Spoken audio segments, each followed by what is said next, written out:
Hi mga bark! Welcome back po sa ating channel, Balnabel Villarmino, dog training tips and tutorial.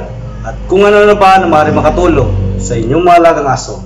Okay mga kabark, kung naalala po ninyo si Tiara po ay aso po ng aking bayaw. Nung huling stud po niya mga kabark ay inaasahan na po namin na buntis siya. Pero sad to say mga kabark ay hindi po siya buntis.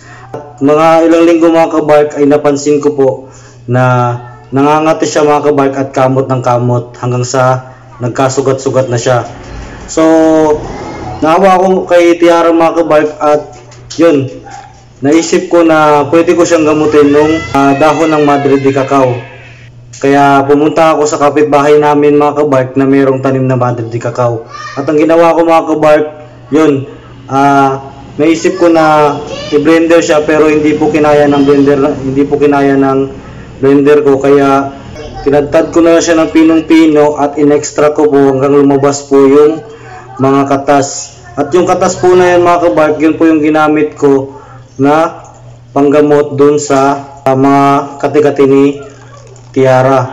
Before ko sinimulan na ipahit sa kanya yung mga katas ng Madre de Cacao, ay pinaliguan ko muna siya at tinanggal ko po muna yung mga dumi ng katawan niya. At saka ko na po in-apply yung Madre de Cacao o kakawate dun sa katawan niya. At pagkatapos ng mga kabark, after 30 minutes na nai-apply ko sa katawan niya yung Madre de Cacao, ay saka ko na po siya binanlawan. Sa pag-apply ko nito mga kabark ay pinapalipas ko po muna ng isang araw. Pagkatapos po na pagpapaligo ko ngayon, bukas po ay hindi ko po siya papaliguan uli na gamit yung Madre de Cacao. Sa susunod ko na lang po uli siya na araw papaliguan. Hindi lang po isang beses natin gagawin yung pag-apply ng Madre de Cacao sa ating mga alagang aso.